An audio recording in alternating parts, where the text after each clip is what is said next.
Shalom, selamat pagi Bapak Ibu yang dikasihi Tuhan. Hari ini hari Kamis tanggal 28 Oktober bertepatan dengan Hari Sumpah Pemuda, dan di balik itu juga kita melaksanakan ibadah kebaktian kita di hari Kamis pagi ini. Bahwa sesungguhnya kita tidak lagi muda, tapi pernah merasakan muda waktu dulu lewat pemuda-pemudi pada zaman itu, maka ditetapkan tanggal 28 Oktober sebagai hari Sumpah Pemuda bagi negeri kita ini. Dari Sabang sampai ke Merauke, dari Miangas sampai ke Pulau Rote, memperingati tanggal 28 Oktober sebagai hari Sumpah Pemuda.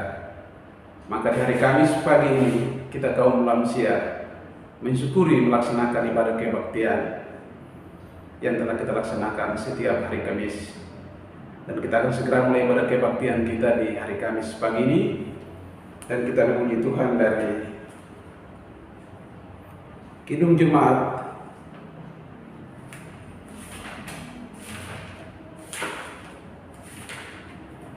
nomor yang ke-18 ayat yang pertama saja. Allah hadir bagi kita dan yang seterusnya. Allah hadir bagi kita dan hendak memberi berkat, melimpahkan kuasa Roh-Nya bagai hujan yang lebat. Dengan Roh Kudus ya Tuhan, umat-Mu berkatilah.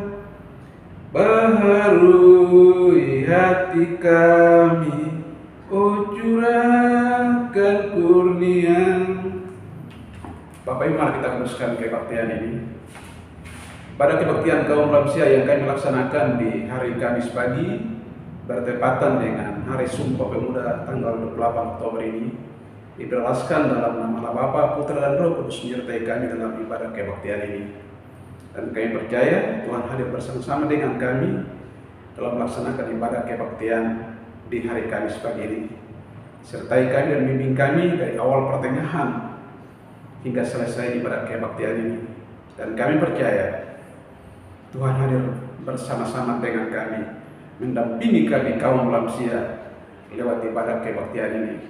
Dan kami juga akan membacakan kebenaran firman Tuhan itu sebagai landasan dalam kehidupan kami. Karena lewat firman Tuhan itulah memantapkan langkah kami untuk melangkah pasti, menyongsong kehidupan kami yang baik. Firman Tuhan yang mengingatkan kami sehingga dimanapun kami berada, yang terbaik kami mau memperhatikan sesama kami dalam kehidupan kami di usia senja, yaitu ibadah kebaktian lansia itu sendiri. Bapa di surga berfirman kepada kami, dalam nama Yesus kami berdoa, amin.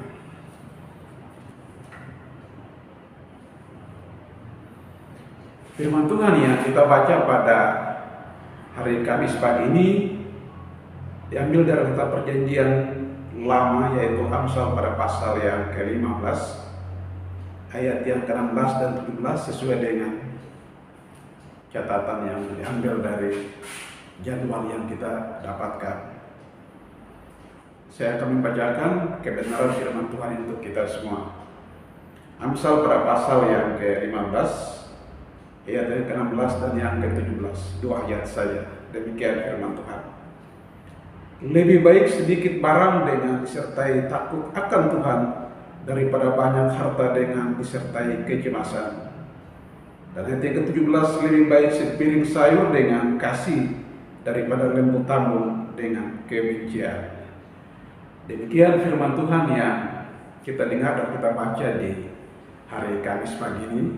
Dan berbahagialah bagi kita yang mendengar dan merasa terpanggil untuk melaksanakan kebenaran firman Tuhan dalam kehidupan kita bersama. Haleluya, amin.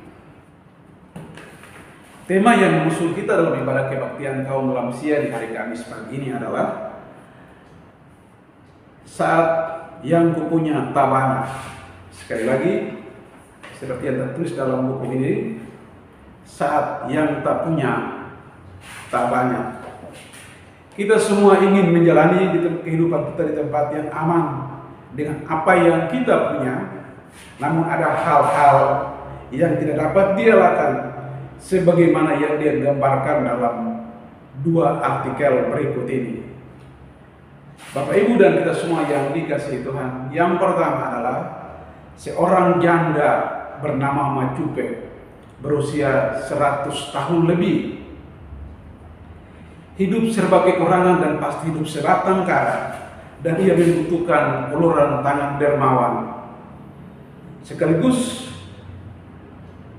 pemerintah setempat. Macupe ini merupakan warga Malekane, Kelurahan Tanah Rarea, Kecamatan Morowao, Kabupaten Sopeng, Provinsi Sulawesi Selatan. Meskipun hidup dalam penderitaan, meskipun hidup dalam suasana yang terbatas, tetapi Macupe bersyukur karena masih diberikan umur panjang sampai 100 tahun lebih. Itulah salah satu bentuk kehidupan yang dialami oleh Macupe dalam kehidupannya. Ia berdekatan dengan anak,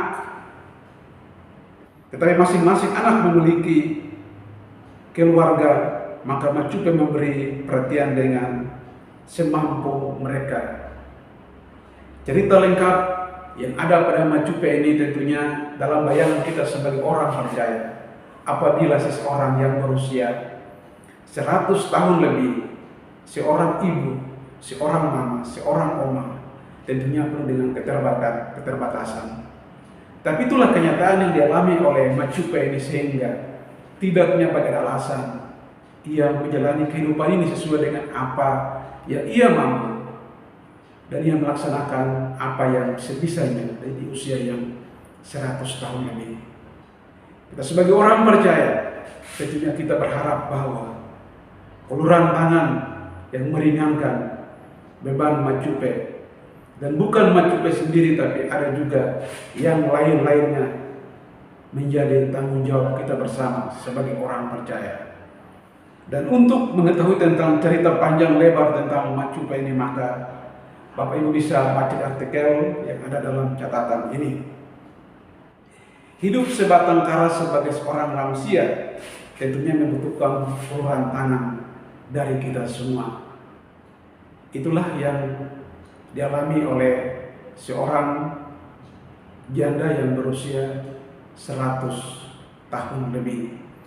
Kisah yang kedua yang tidak kalah menariknya adalah seorang yang bernama Pak Wahono.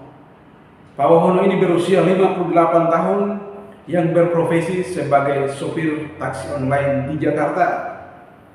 Di usianya yang ke-58 semestinya ia menikmati kehidupannya yang layak, namun ia harus bekerja, ia harus melaksanakan tugas yang ada pada dirinya. Tetapi sejak ia berusia 31 tahun, ia bekerja sebagai petugas administrasi di salah satu perguruan tinggi swasta di Jakarta. Dan memasuki usia 58 tahun, saatnya ia harus pensiun. Dan ia mendapatkan uang pesangon dari tempat ia bekerja, begitu juga dari BPJS Tenaga Kerjaan. Dengan adanya mendapatkan pensiun itu, ada rencana untuk memperbaiki kehidupan yang lebih baik. Salah satu contohnya adalah kerinduan untuk pulang kampung dan memperbaiki apa yang menjadi tanggung jawabnya. Begitu juga dengan mau menikahkan anaknya yang pertama. Tetapi apa yang dikata oleh Pak Wahono ini selalu menjadi pusat perhatian kita bersama. Karena apa? Selalu kata yang diungkit ke permukaan adalah tidak cukup. Pertanyaannya adalah seorang yang bekerja kemudian dapat pesangon dari tempat bekerja, kemudian BPJS Tenaga Kerjaan, masih juga belum cukup. Tapi itulah kenyataan dalam kehidupan bahwa keluhan-keluhan itu selalu ada. Bapak Ibu, sesungguhnya di sekitar kita ada juga yang mengalami hal yang sama. Jangankan yang bekerja kemudian mendapatkan pasangan, yang mendapatkan pasangan saja masih ada keluhan. Lalu bagaimana dengan yang tidak mendapatkan pasangan? Kata yang selalu diangkat ke permukaan adalah tidak cukup dalam kehidupan ini karena kebutuhan-kebutuhan yang ada. Itu salah satu bentuk keluhan yang ada dan boleh-boleh saja. Tapi besar dan tidak, cukup dan tidak, bagaimana tergantung dengan kita. Kita patut bersyukur dan mensyukuri berkat Tuhan yang telah diberikan kepada kita. Bapak Ibu, kisah cerita ini tentunya juga dialami oleh saudara-saudara seiman kita, bahkan mungkin diri kita sendiri. Maka dari kisah di atas dapat kita bayangkan betapa tidak mudah mewujudkan kehidupan di usia yang lanjut, bahkan serba kekurangan, bahkan mencari nafkah, fisik yang tidak kuat semudah dulu. Tapi suka tidak suka ini bentuk salah satu yang kita bisa melihat bahwa di sisi lain dalam kondisi seperti itu, dalam seorang lansia ada rasa syukur dan mau terus memberikan kontribusi kepada keluarga dan sekuat tenaga yang ia miliki. Bapak Ibu, kehidupan ini memang berat untuk kita jalani, tetapi sepintar-pintarnya kita harus menghemat, sepintar-pintar kita harus menjaga dan mempertahankan apa yang telah kita miliki. Karena kalau memang selalu kurang dan kurang pada diri kita, maka tentunya kita bisa melihat samping kiri kanan kita masih banyak yang lebih parah dari kita. Maka dengan demikian firman Tuhan yang kita baca pada hari Kamis pagi ini mengingatkan kita, Amsal sebagaimana yang kita berisi nasihat, petunjuk hidup dan peringatan. Amsal yang kita baca saat ini merupakan kumpulan ucapan singkat atas nama Salomo yang terdapat dalam pembacaan kita. Kita semua tahu dan kenal bahwa Salomo adalah seorang yang sangat luar biasa. Bahkan lewat firman Tuhan yang kita baca ini, Salomo berkata bahwa lebih baik sedikit daripada banyak dan disertai takut akan Tuhan. Itulah yang menjadi dasar pemikiran Salomo sehingga menjadi hal yang diketahui oleh banyak orang, menjadi sesuatu yang sangat luar biasa. Lebih baik memiliki yang sedikit dan disertai takut akan Tuhan merupakan bukti bagi seorang Salomo. Disitulah kita sebagai manusia kadang-kadang kita berpikir bahwa kehidupan ini begitu berat, kehidupan ini kita jalani sesuai dengan apa yang ada pada diri kita. Bapak Ibu yang dikasihi Tuhan, disertai takut akan Tuhan merupakan hak semua orang untuk mengekspresikan itu dalam kehidupan bersama. Saya mengambil satu contoh, seseorang yang berkata bahwa apa yang ia miliki, apa yang ia jalani dalam kehidupan adalah karena kekuatan yang ada pada dirinya. Bahkan lebih daripada itu adalah apa yang ia buat sesuai dengan keinginannya sendiri. Manakala ada pertemuan-pertemuan yang bersifatnya ibadah, yang mengklaim bahwa tidak merasa bagaimana dalam kehidupannya dan ia tinggalkan. Tetapi karena ia berkata bahwa tidak takut akan Tuhan, maka kesalahan fatal yang ada pada dirinya. Dan pada saat itulah terjadi pada diri seseorang yang berkata demikian. Karena apa? Pemikiran semacam itu jangan sampai terjadi pada diri kita. Kita sebagai manusia, kita harus ingat bahwa kalau memang kita benar-benar takut akan Tuhan dan dasar-dasar pemikiran kita yang terbaik sebagai orang-orang percaya.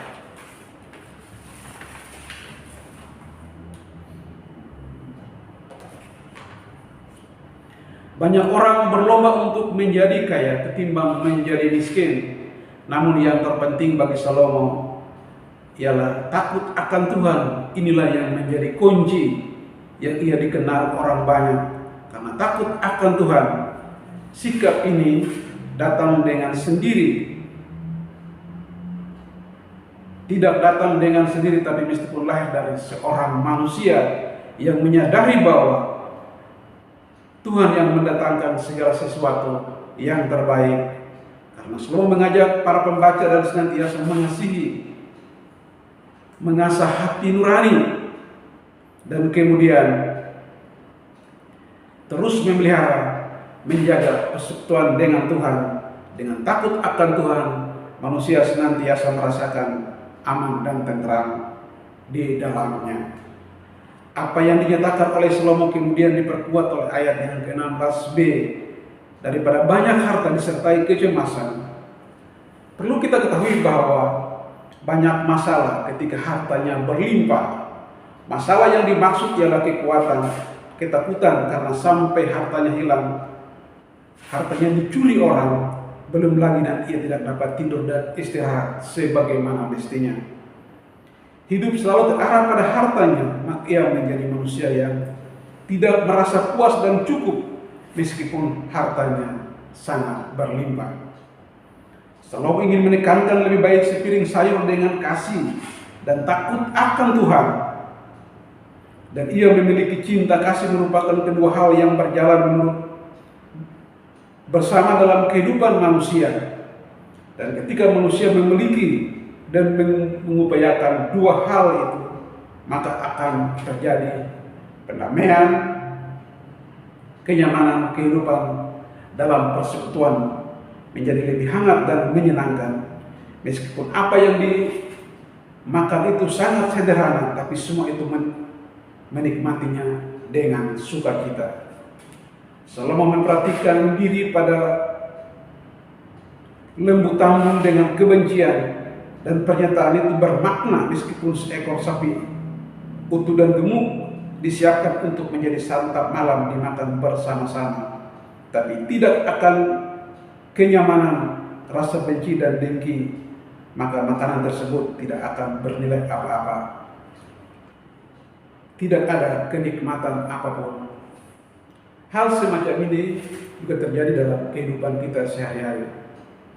Seenak apapun makanan yang disiapkan, sebaik apapun, tapi kalau memang timbul kebencian ada pada diri kita, maka tentunya apa yang akan kita nikmati itu sia-sia. Kebencian yang disertai dengan iri, dengki satu sama lain, apakah pantas kita sebagai orang percaya hal-hal semacam itu masih ada pada diri kita? Tentunya kita berharap bahwa benci, iri, dengki satu sama lain itu jangan sampai terjadi pada diri kita, dan kita berharap bahwa yang terbaik bersama-sama dalam kehidupan kita membangun yang terbaik pada diri kita masing-masing. Dalam pepatah bahasa Latin, hiburan paling mewah yang disajikan bersama tapi dengan sikap yang tidak menyenangkan, cemberut, akan menyinggung perasaanku.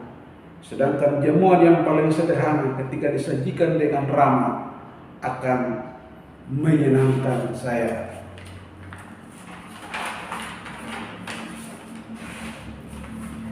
Bapak, Ibu, dan kita semua yang diberkati Tuhan, teks bacaan ini sebuah peringatan bagi umat manusia pada umumnya, bagi lansia dan khususnya dalam berbagai hal berikut ini.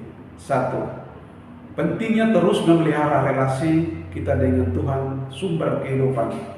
Itu yang pertama. Dan yang kedua, dengan adanya takut akan Tuhan, manusia dimampukan untuk mensyukuri situasi dan kondisi, bahkan dengan kekurangan sekalipun. Meskipun lansia mengalami kekurangan, Tuhan Allah senantiasa memperhatikan dengan cara-caranya sendiri, cara yang ajaib. Ia memakai anggota keluarga, tetangga, bahkan orang lain sekalipun. Yang ketiga, hal yang sederhana yang didasari oleh cinta kasih menjadi kekuatan yang dimiliki oleh lansia untuk terus menunjukkan keteladanan hidup bagi seluruh anggota keluarganya dan masyarakat di sekitar kita. Juga di dalamnya ada persekutuan yang sangat baik. Maka dari 3 hal di atas, para lansia diajak untuk terus mensyukuri pemeliharaan Tuhan setiap saat, meskipun di dalamnya kekurangan. Tidak memiliki uang pensiun, tapi Tuhan senantiasa mencukupkan segala kebutuhan yang ada. Cinta kasih dan kesederhanaan hidup termasuk di dalamnya kesetiaan kepada Tuhan. Kesetiaan dalam persekutuan, meskipun tidak dapat memberi kontribusi dalam banyak hal, tetapi di situ lebih daripada cukup. Maka karena keteladanan hidup yang ditunjukkan oleh para lansia memotivasi seluruh bagian dalam persekutuan kita setiap hari ini. Yang terakhir, ada dua pertanyaan yang ditanyakan kepada kita para lansia. Pertanyaan yang pertama, bagaimana pengalaman oma dan opa dalam menghadapi kekurangan materi, terlebih dalam kondisi pandemi pada saat ini?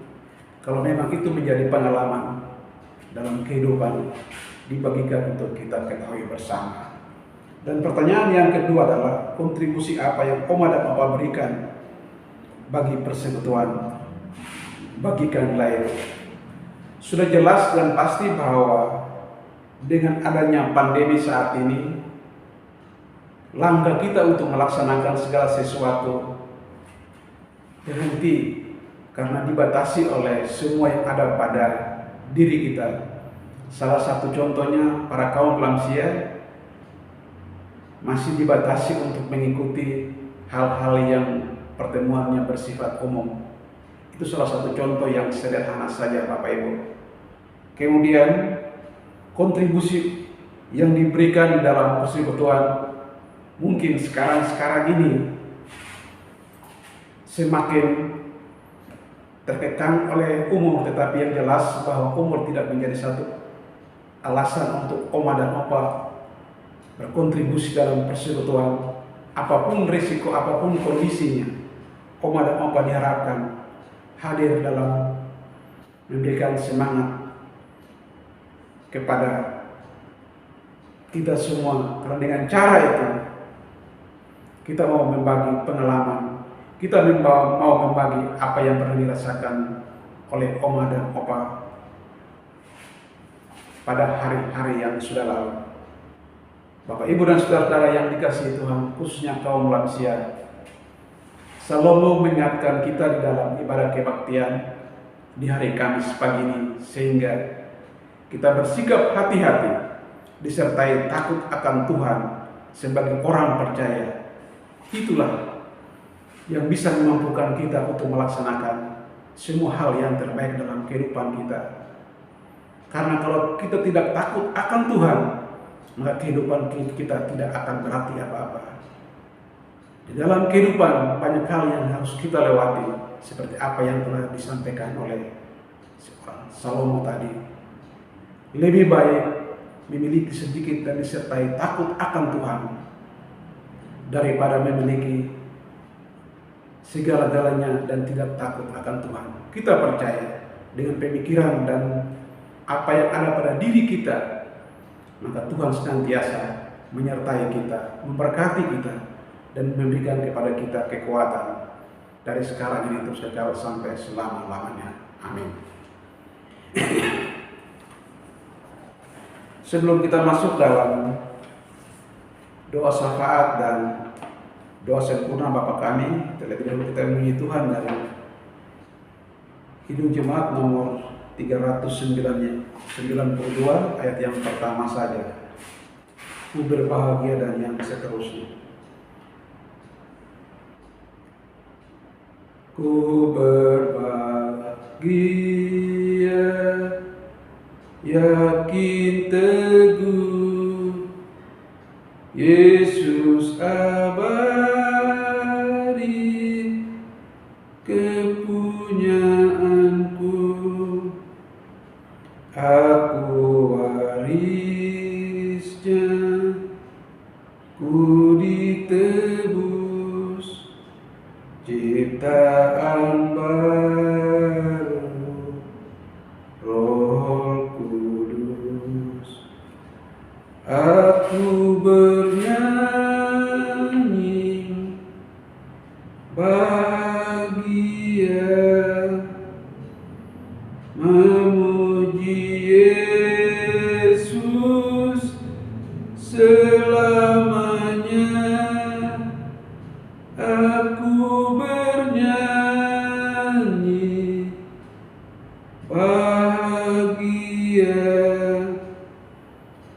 memuji Yesus selamanya.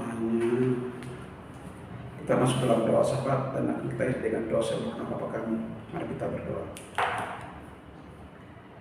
Kepada-Mu ya Tuhan, kami sembah sujud dan kami datang di hari Kamis pagi yang baik ini lewat ibadah kebaktian kaum lansia yang kami laksanakan bertepatan dengan hari ini tanggal 28 Oktober.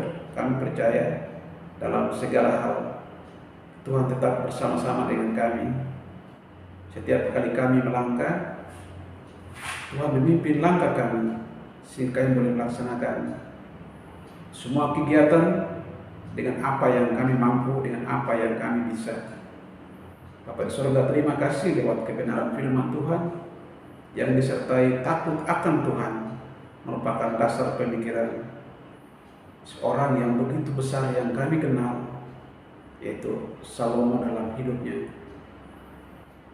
Hal semacam itu menjadi dasar pemikiran kami sebagai manusia sehingga kami juga takut akan Tuhan dan kami juga berpikir bahwa lebih baik memiliki sedikit dan takut akan Tuhan adalah hal yang terbaik daripada memiliki yang banyak tapi timbul kecemasan pada diri kami. Bapa di surga, firman Tuhan ini begitu baik untuk mengingatkan kami, untuk melalui suka pasti menyongsong kehidupan kami sebagai kaum manusia dimanapun kami berada. Bapa di surga, terima kasih apabila dalam kehidupan kami ada gambaran kehidupan yang telah kami renungkan lewat kebenaran firman Tuhan, yaitu seorang oma, seorang mama yang berusia sekitar 100 tahun lebih, yaitu Macupe.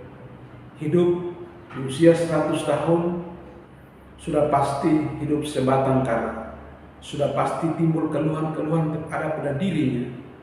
Tapi hal semacam itu tidak dijadikan satu alasan bagi dirinya. Dan dia tetap mensyukuri kehidupannya, berkontribusi bagi keluarga.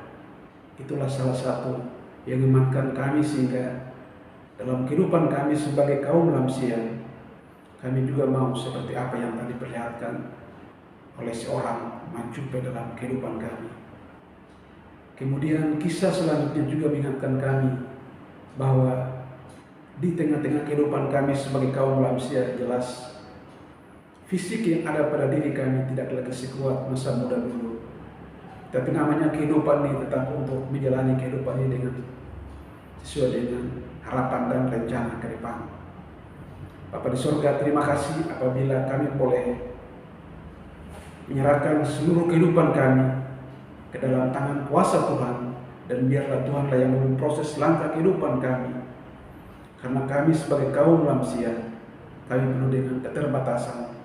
Tetapi bagi Tuhan, tidak ada batasan kami dengan Bapa di surga. Kami mohon penyertaan dari Tuhan sendiri sehingga di usia kami yang semakin lanjut usia dengan tidak lagi kuat sewaktu muda dulu, kami berharap kekuatan daripada Tuhan sendiri sehingga kami boleh melaksanakan semua hal yang terbaik dalam kehidupan kami, baik dalam keluarga maupun diri kami pribadi, pribadi kami. Bapa di surga, terima kasih firman Tuhan ini menjernihkan hati kami, pikiran kami lewat ibadah kebaktian kaum lansia di hari Kamis pagi ini. Terima kasih apabila ada sikap dan tutur kata kami datang kepada-Mu ya Tuhan, sembah sujud kami dan mohon ampun kami apabila ada sikap dan tutur kata kami yang tidak berkenan kepada-Mu ya Tuhan. Bapa di surga, hidup ini milik-Mu ya Tuhan. Hidup ini dalam tangan kuasa-Mu ya Bapa. Maka dengan demikian, doa syafaat kami yang panjang lebar ini kami yakin bahwa belum sempurna, kami mohon sempurnakan dengan doa sempurna Bapa kami yang telah Tuhan Yesus ajarkan kepada kami. Demikian. Bapa kami yang ada di sorga, dikuduskanlah nama-Mu, datanglah kerajaan, jadilah kehendak-Mu di bumi seperti di sorga. Berikanlah kepada kami pada hari ini Dan janganlah bawa kami ke dalam pencobaan, tapi lepaskan kami daripada yang jahat. Karena Engkau yang punya kerajaan, kuasa dan kemuliaan, terus kekal sampai selama-lamanya. Amin. Bapak Ibu, khususnya kaum lansia, semua orang percaya dimanapun berada, demikianlah ibadah kebaktian kaum lansia yang bertepatan dengan hari Kamis pagi ini, tanggal 28 Oktober. Kiranya Allah Bapa di surga memberikan kekuatan, beri berkat kepada kita semua. Tuhan memberkati kita semua. Amin.